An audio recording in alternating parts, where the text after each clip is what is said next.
Hello guys, কেমন আছেন আপনারা সবাই? সো আজকে আবারও আপনাদের মধ্যে চলে আসলাম অনেক দিন পরে। আমি মাঝখানে আপনাদের সাথে কোনো কথাবার্তা বলি নাই আমার কিছু সমস্যার কারণে। আমি আপনাদের মাঝে নতুন কোনো ভিডিও নিয়ে আসতে পারিনি। সো আজকে নতুন আরেকটা উইজেট নিয়ে কথা বলবো। সেই উইজেটটা হইতেছে উইলস্কোপ। উইলস্কোপ জিনিসটা কি? সেই জিনিসটা আমরা একটু পরেই বুঝে নিব সব কিছু ইন ডিটেলসে। সো উইলস্কোপ একটা উইজেট, যে উইজেটটা দিয়ে আমরা আমাদের অ্যান্ড্রয়েড ফোনের বা আমরা বলতে পারি যে ব্যাক বাটন যেগুলো আছে এই ব্যাক বাটনগুলোকে আমরা ওভাররাইড করতে পারি। সো আমি এখানে একটা টেক্সট লিখে রাখছি যে press back button 2 time within 2 seconds. So আমি যদি একবার ব্যাক বাটন প্রেস করি তাহলে press back again to exit. So আমি যদি আবারও প্রেস করি তাহলে আবার এটাই আসবে। সো আমি যদি দুইবার একসাথে প্রেস করি তাহলে অ্যাপটা ক্লোজ হয়ে যেতেছে। সো এটা আমরা কিভাবে করব? সো এটা আমি অ্যাপটাকে মিনিমাইজ থেকে উঠায় নিয়ে আসি একবার।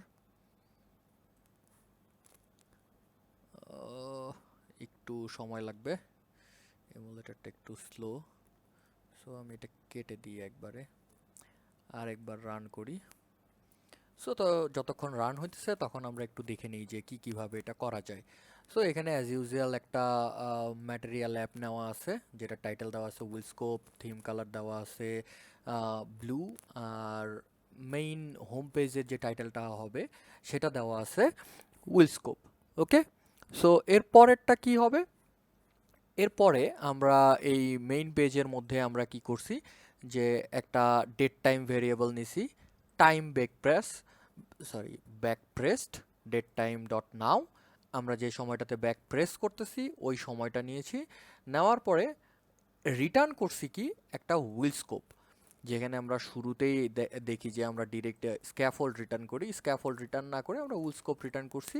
হুইলস্কোপের একটা বেসিক প্যারামিটার, যেটা যদি আমি না দেই, সো আমি দেখাই দিই, যদি আমি এটা না দেই তাহলে ও আমাকে একটা এরর দিবে, the named parameter will pop is required.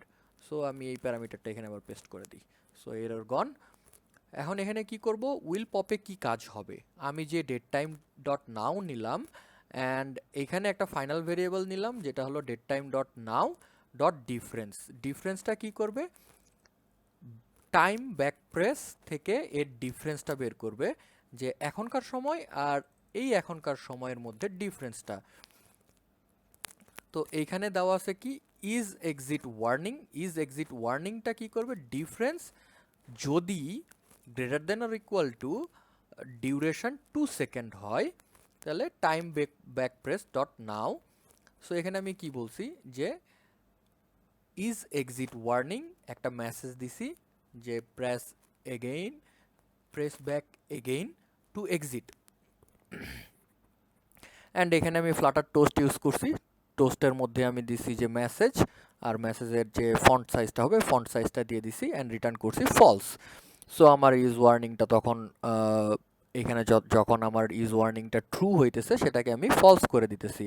আর যদি এইখানে কি হয় যে 2 সেকেন্ডের বেশি হয়ে যেতেছে তাইলে এটা রিটার্ন ট্রু করে দিবে। রিটার্ন ট্রু কেন করবে? যাতে আমার অ্যাপটা এক্সিট না হয়। সো এখানে অ্যাজ ইউজুয়াল একটা ডিজাইন দেওয়া আছে।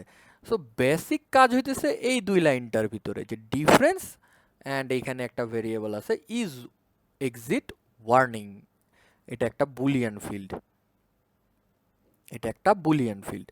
সো এই হলো আজকের টপিক। আশা করি আপনারা সবাই বুঝতে পেরেছেন। যদি ভিডিওটা ভালো লেগে থাকে তাহলে লাইক অ্যান্ড শেয়ার করবেন, অ্যান্ড চ্যানেলটা অবশ্যই সাবস্ক্রাইব করবেন। এত সুন্দর সুন্দর একটা করে টিউটোরিয়াল পেয়ে যাবেন আপনারা। Thank you so much.